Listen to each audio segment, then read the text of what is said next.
Expo, which will take place in September this year. Today we will be talking about procurement of facility management services and the strategic considerations in the planning phase.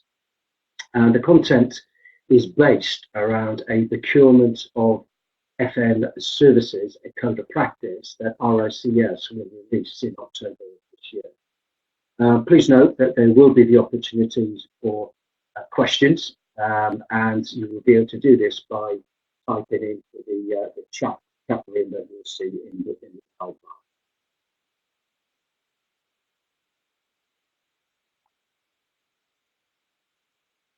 So to introduce myself briefly to you, I've been in the FM industry now for over 20 years, UK and Middle East based.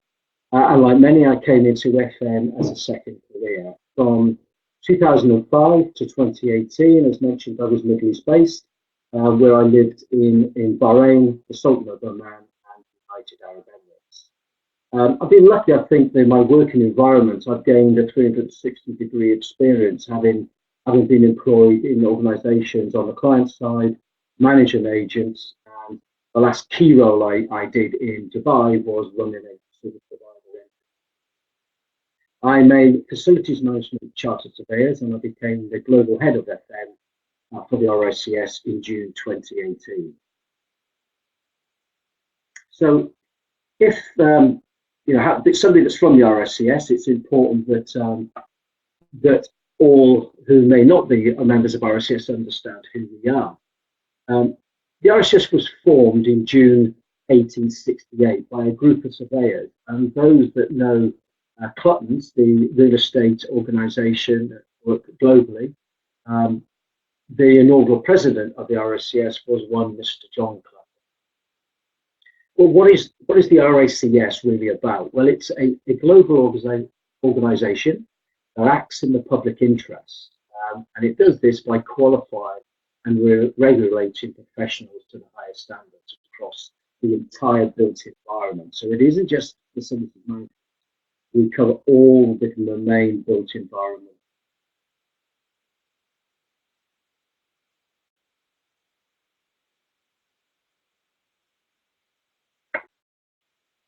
So standards and collaboration. RICS entered into a collaboration with the International Facilities Management Association in 2016. And currently this collaboration works closely with work streams, which you can see there, includes forums, training for professionals, external affairs, and importantly, research for the development of professional standards, guidance notes, and code of practice.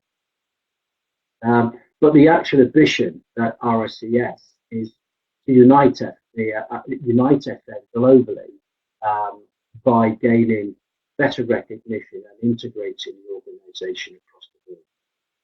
When we refer to standards, we mean professional standards and guidance in codes of practice. And in the earlier years of the collaboration, we also produced defined FM in the bar. And RICS have produced, for example, the strategic FM framework, which I will refer to as we go through the document at time. But specifically for procurement, in 2018, IFMA and RICS, supported by the Chartered Institute for Procurement and Supply, released the Procurement of Facilities Management and RICS professional statement. Okay. Now, it's interesting at this stage for me to point out the significance of why at this stage it was a professional statement. I mentioned earlier that part of what we do is regulate our members, and as a professional statement, that means that that document, that standard, is mandatory to our members. But that doesn't mean that anybody else outside can use that document as a guidance or as a best practice. They certainly can. So to reach the needs of the global market, since the release of the first document, we have now looked to produce a procurement of FM services code of practice that meets the needs of the global market. And we aim to release that in October of this year. And the idea today is to give you an insight, an overview of what this will comprise of, where we will concentrate on the strategic elements of planning.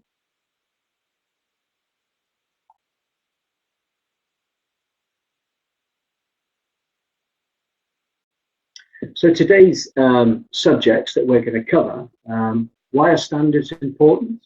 And if we refer, or rather if we consider that standards and codes of practice give us accountability, they give us consistency, and they give us transparency. But they always allow us to target certain areas, and importantly, they give us proportionality, which is a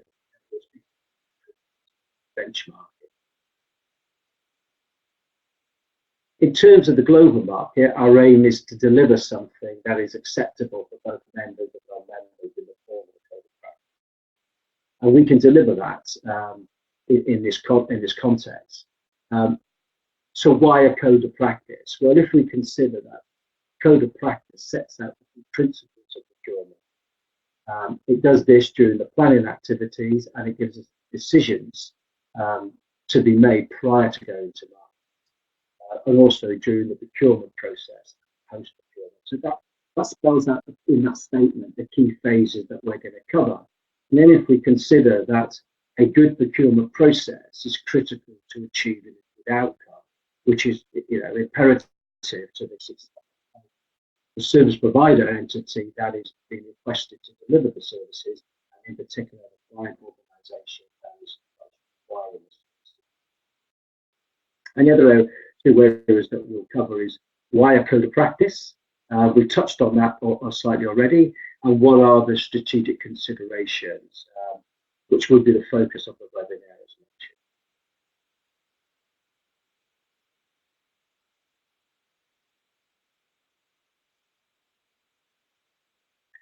So if we're going to talk about procurement, then it's also important that we understand what is procurement. And this statement, this brief statement, really spells out that the process of finding and agreeing for terms and acquiring goods, service or works from an external source, often via a tendering or competitive bidding process. So that sentence, that statement, again, what are the fundamental principles that we are trying to achieve in the process?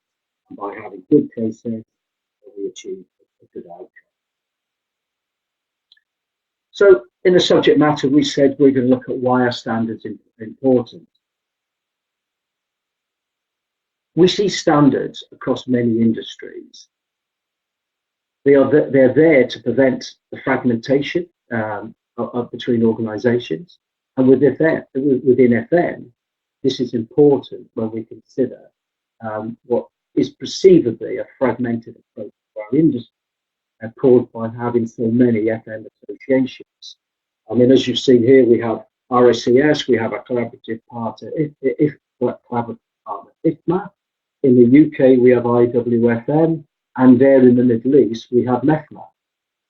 So if we could get all these organisations working on one set of standards, then we gain better integration and we prevent fragmentation. But there are also other standards out there, particularly the ISO 41000 series. And I would point out that all RSCS standards, guidance and codes of practice are authored in a manner that is with ISO, particularly the areas of vocabulary. And the aim really of the organisations, and certainly documents that we produce, is to complement rather than conflict with other standards.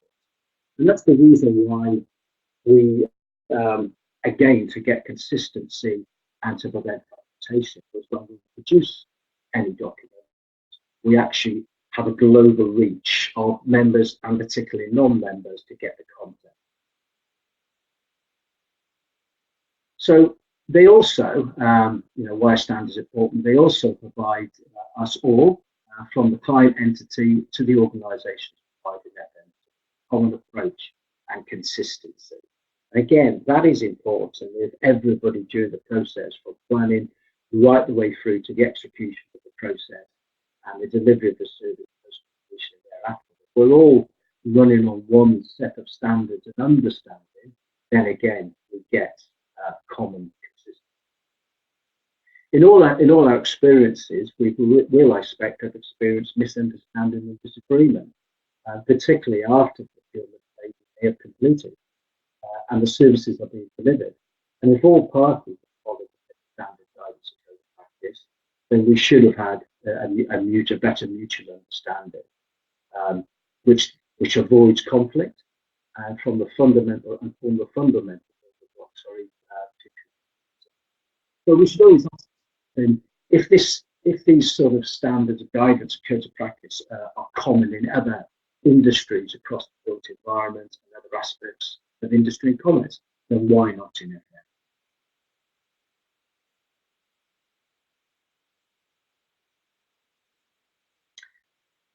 So what is important is that we use procurement process. So we should consider really is the reason why clients use procurement is because they are seeking services that are not the core function of their organisation. So they are seeking the right people and right organisations to deliver expertise that falls outside that organisation's comfort zone.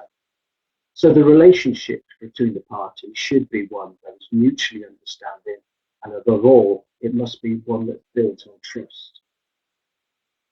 By setting a defined term, a term of the contract, whether it be 3, 5, 7 years or even more, and we certainly don't recommend anything less than 3 years, we also gain that consistency that we're looking for, and also an acceptable cost, and with the right commercial terms and legal terms that are acceptable to both parties. And bear in mind that such terms could never be one-sided. There should always be a balance and a fair balance of how a contract is delivered and how it is managed and governed. And the cost of the services must allow for either maintaining or improving the current quality and service levels. The time and effort required by not only facilities managers, but also the commercial teams within both organisations across the built environment should never be underestimated. And careful planning needs to be undertaken before going to the market. And this will help us avoid delays later in the process. And this is often caused by undefined scope of work, undefined service levels, and time frame. And that's an important one that I will emphasize at the time. It also sets out the strategic objectives that must be developed. And I mentioned earlier on the RCS Strategic FM framework. I do recommend that you seek out this document or contact us and we can get you a link to the document and download it, because that sets the fundamental foundation of where we should be going from a strategic point of view, which covers all areas of FM in respect to clients, managing agents, and service providers. And do not underestimate the importance of developing a good relationship between the parties, as it will be critical to achieving the final objective.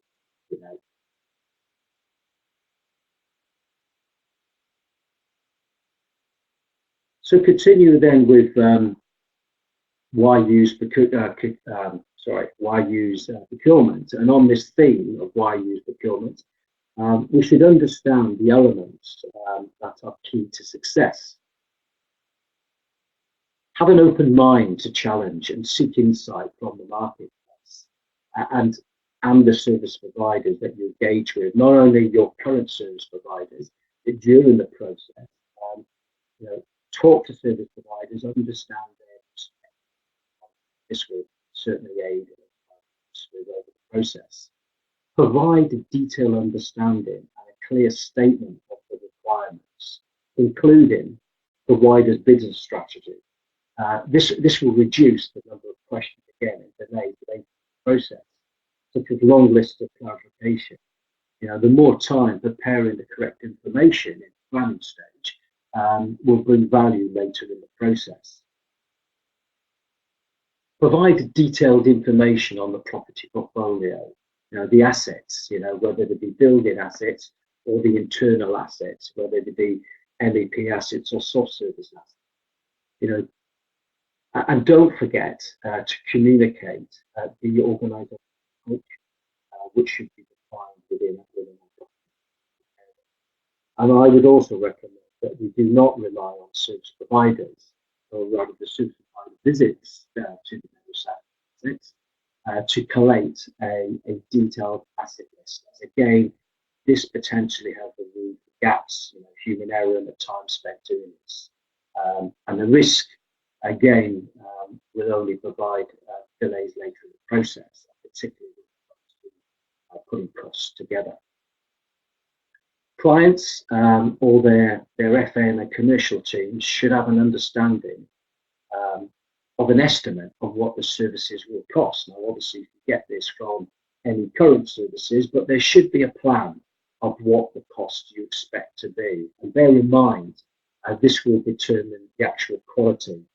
Don't expect 5 3-star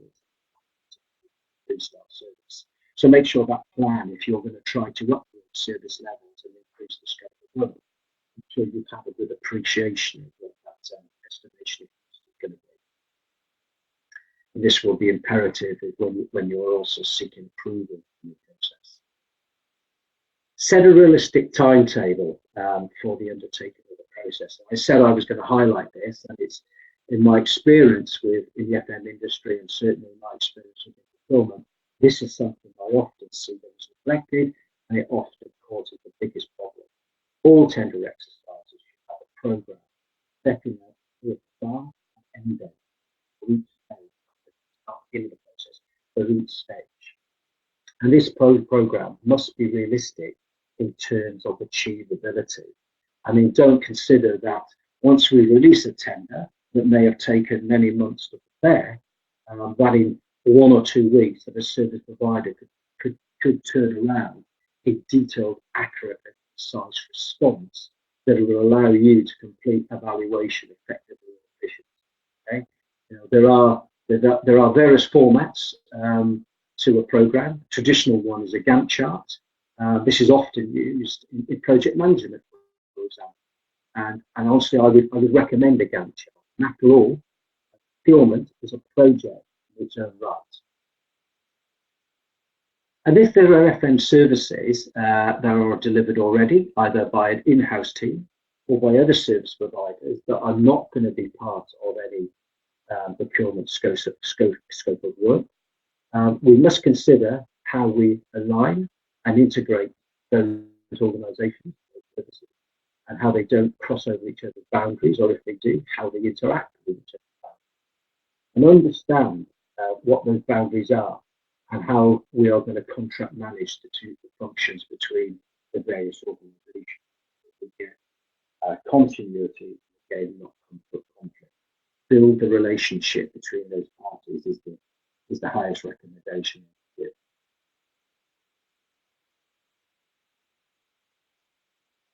So we've covered a little bit about it so far, but what I wanted to do now is start talking now about what we're actually putting in the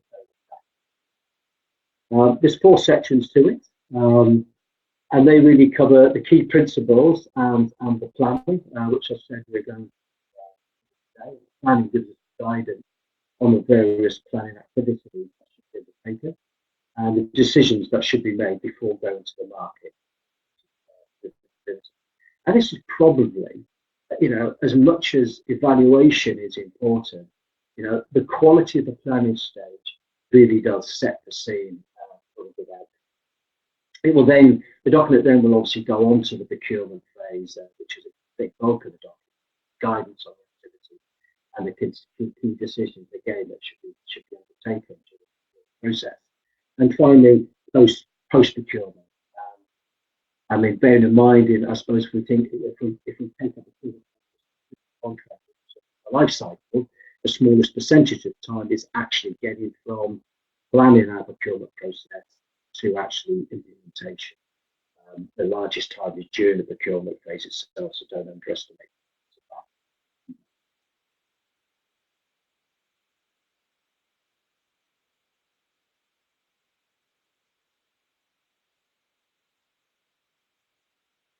So, key principles. When we look at what's listed here, we may have a view that they are all fairly obvious topics that we would expect to see, but too often some may be missed in the content of the document. And the aim of having something that can be referred to as a practice, is a good practice in itself. Don't expect on the human mind to remember everything. Use a code of practice as a checklist form, a checklist format.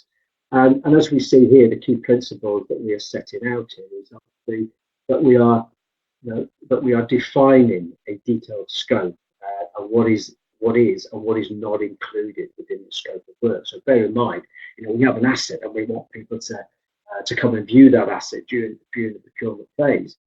So make sure we are listing assets that are not included and make sure that is clearly defined, because that could certainly impact on pricing and when you get spikes to pricing.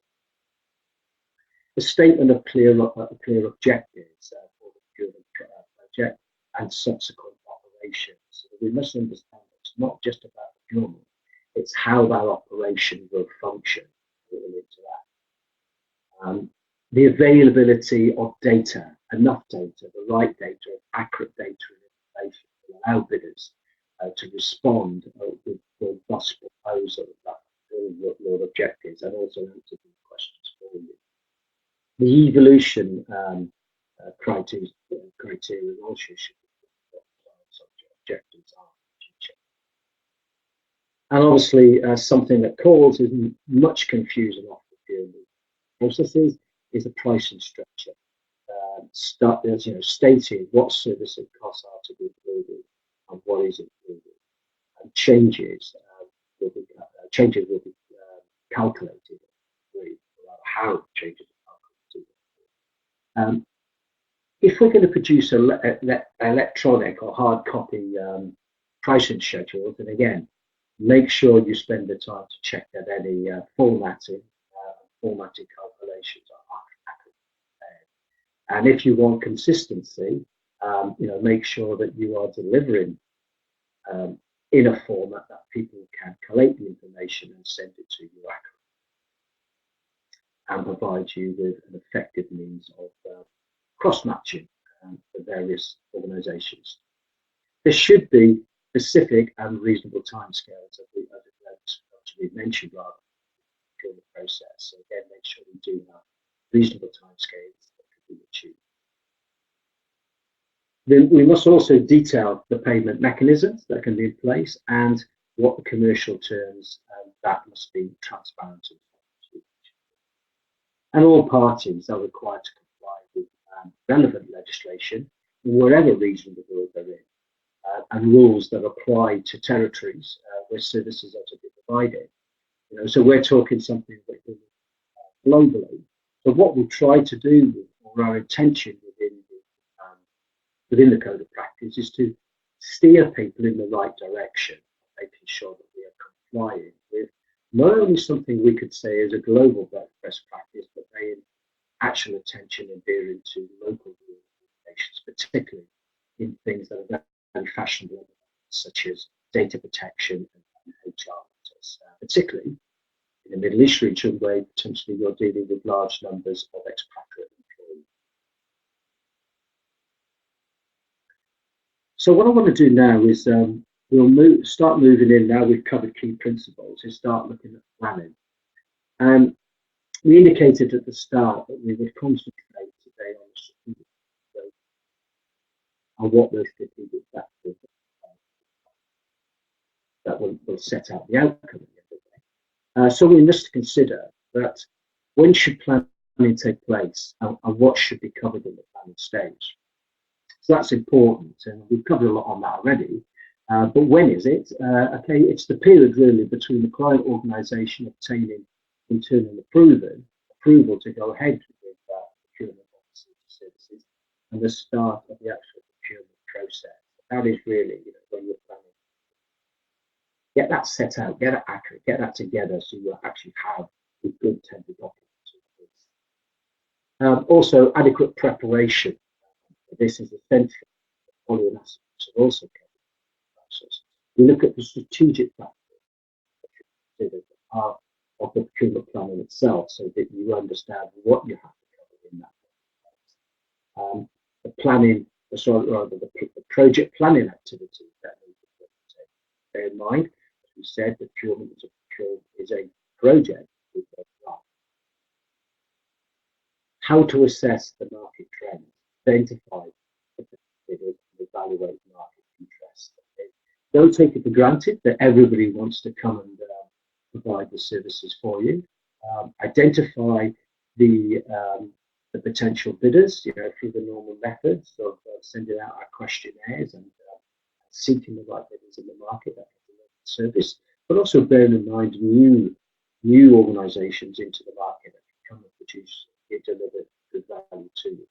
How we access the market and understand the market trends of what is trending in the area.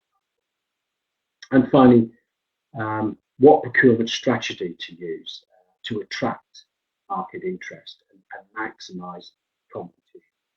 And when I say competition, what we're not referring to, and one of the core reasons of why we've been producing the standards or codes of practice for procurement of services, is to help people get a consistency of process that moves away from a trend of a race to the bottom to this consideration that the lowest price is always best. And very often we find that the outcome is no longer a good outcome, becomes a bad outcome soon after implementation, as service providers simply cannot deliver the service at the cost that's been accepted at the service level that we require. So bear that in mind, and we're going to be trying to maximise competition, do it in an intelligent manner.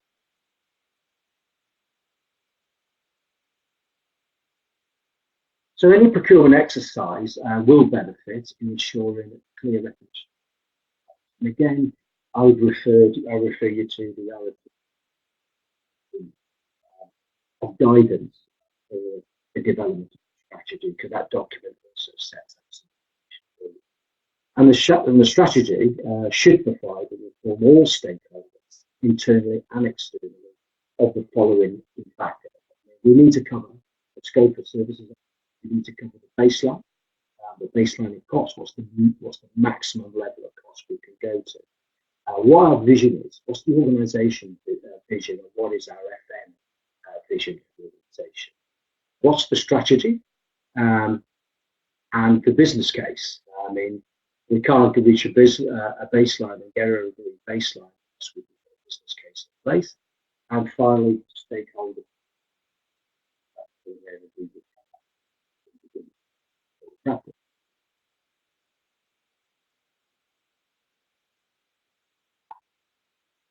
So let's look at then the planning strategic factors. So we'll continue with this thinking now. Okay. The scope of services. In the early stages, it may be high level, but we do need to confirm this, and we need to document it to complete the planning prior to going to the market with a tender document. So, as I said, in the early stages, it may be high level, but we do need to decide something in more detail. And this again will depend on our strategy of whether within the scope of work and the service levels, whether we can implement out the baseline is required to avoid unwanted surprises, to ensure budget is in place to cover the estimated services, and to what your current costs are against what the outcome cost may be as a result of those changes, and all important factors for consideration in baseline plan.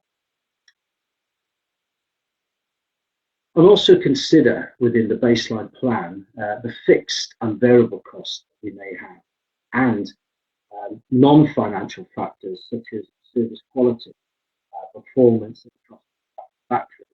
I mean, I say non-financial in regards to service quality, but bear in mind sometimes what you pay for is divided by service quality, but also many other factors. include the quality of information it provides. For example, this should be determined, and it should be mapped out in this to reach customer satisfaction.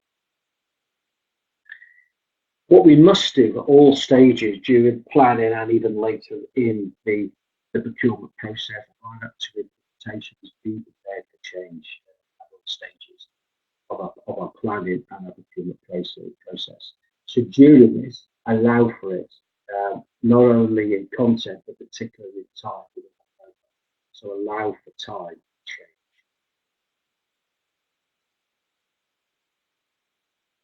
So we are continuing with this strategic planning theme, and we move on to vision. I mean, we should also have a vision, the aims that are to be achieved, which would act as a test really to the good outcome. And we should consider the 8 points yes, we have to understand what the future vision of the real estate workplace. So what I mean by that is really I refer to the assets. What makes up either the workplace or the actual estate of buildings.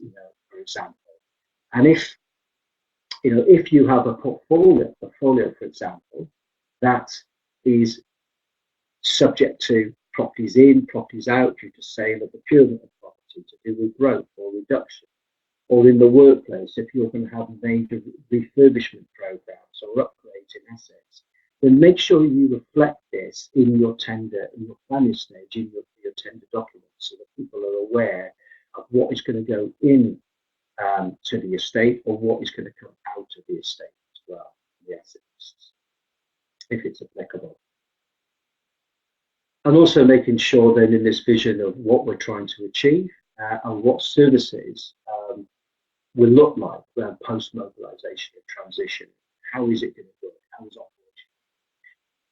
The level of integration. I mean, if we're going to build relationships, then we need to integrate.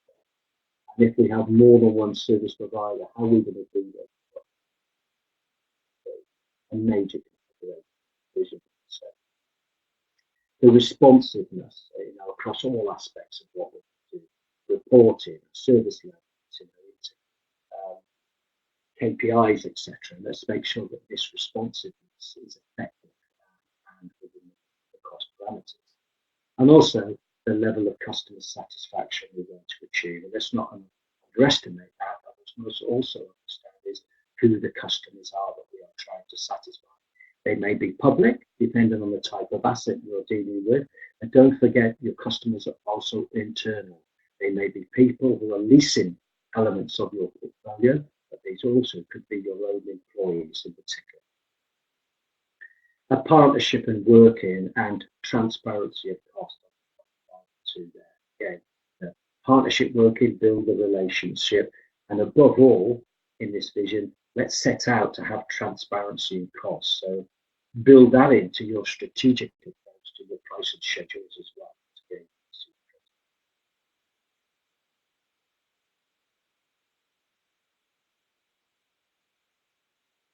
And within the strategic planning factors, okay, there is the actual strategy to consider itself. Okay? Some people may think, well, we're already talking about strategy, but there is a strategy, within what we're trying to do. Then, why we're talking at the moment about the strategic planning factors within our planning phase, there is actually a strategy for the procurement itself to set out. Okay, that means understanding what the corporate strategy or the organisation strategy that will impact on the procurement throughout the process, not only of the term of the contract, but actually thereafter as well. Bear in mind also that a procurement process should support the strategy, and by all means, it should not obstruct it, and always bear in mind that we should be flexible to respond to change within the organisation, but also within the terms of the agreement and the conditions, which the terms, the terms and conditions of the agreement, they should always reflect, particularly what known changes we know that will occur in the future during the course of the term of the agreement. And as I mentioned earlier on, a business case. And I have no doubt that we may have asked for a business case, which or rather, we may have been asked for a business case. And in many ways, we question ourselves, well, why do I need to build a business case to get approved when it's clear that the FM services are critical for our day-to-day function? Nevertheless, business case is required, whether it be brief, very high level, or whether it be detailed. But we do need to make sure we get a business case and that we get it signed off. So most likely one was produced and approved, and it is advisable to revisit the business case from time to time and to ensure that we are on track with the stages, the timelines that we may have set out in that business case to cover the scope of work. It also makes sure that we're addressing potential issues and the benefits are addressed within the business case. If no business case was produced, it is worth writing one, so do consider that. Write one at any stage, certainly before you release the tender documents. And above all, if that is the case, they get it approved, and then you're not going to have budget issues later on at the award stage. So we're coming to the end of now our strategic factor section and what we're talking today. And this last subject I want to talk about, stakeholder communications. They can be something, in my experience, that can be an oversight or a forgotten factor. And the importance of communication across all stakeholders within the organisation should not be underestimated again. If you want to succeed in getting the business case approved, for example, and gaining the support of stakeholders will play a big part in it. At all times, keep them involved, give them information, understand their point of view on what their needs are. What is of interest to them, and try to answer their concerns in a clear and precise manner. Also, have a plan for stakeholder communication, and also allocate and seek points of contact, and keep those parties updated. There should be people. It could be yourself. It could be people within your procurement and FM that are in constant communication, that they know who their points of contacts are in the various stakeholder groups. And keep the communication up to date, and consider that their issues and concerns may have changed. So stakeholders' issues may change. And bear in mind that they also have a business plan to deliver them beyond. But be mindful of the multicultural environment that we work in the Middle East also, and the language is spoken to ensure you have a clear understanding of the situation, and make sure you don't perceive that everybody understands, so make sure we spend time to talk to people. Okay, we've covered the outline of the strategic planning, but I also want to, before we close today, to give you an insight of what the rest of the contents are in the complete document, which obviously will be released in October of this year.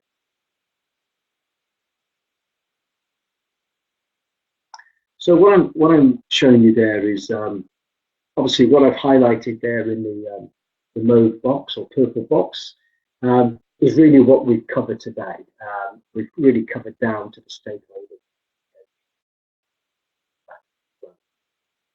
So the rest of the document goes on to cover topics such as project planning itself, from ethics, project governance, which is important, how we control the whole process in an ethical manner, the project reporting, who the team is, the data gathering, and the objectives. It also obviously goes into, we're going to go into market analysis, how we do that, and the procurement strategy itself. What's the route to market? What's the project plan? But highly important is understanding what the risks are Now, risks particularly, I mentioned earlier on, keep emphasising it, the importance of a programme. The risks that may happen if you overrun your programme or if you underestimate a programme and get it wrong. There are risks that have to be understood and evaluated. So identify them and potentially build a risk register. What's the communication plan? What's the submission requirements? The evaluation methodology.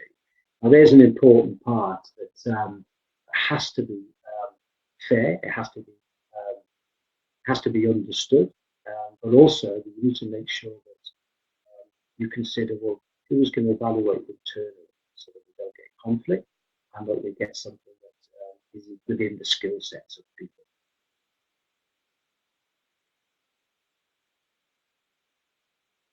Moving on then to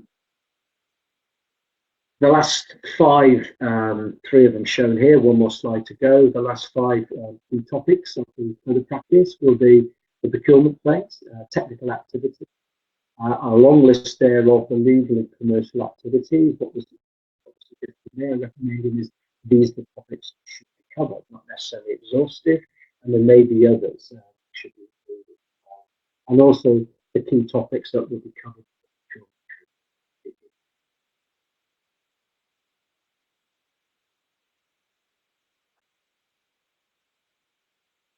And then finally, the last two, and not just the last two importance, but probably highly important. So I can never underestimate in anything I've ever, any project I've rolled out procurement, the importance of mobilisation, transition, or implementation phases, and making sure that we understand and have that correctly, again within the program.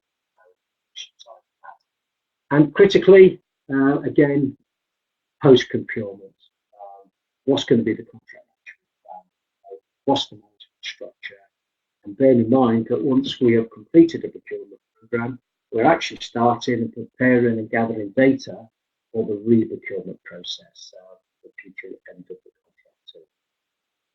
So that's all we intended to cover today. So thank you very much for attending. You do now have the opportunity to ask for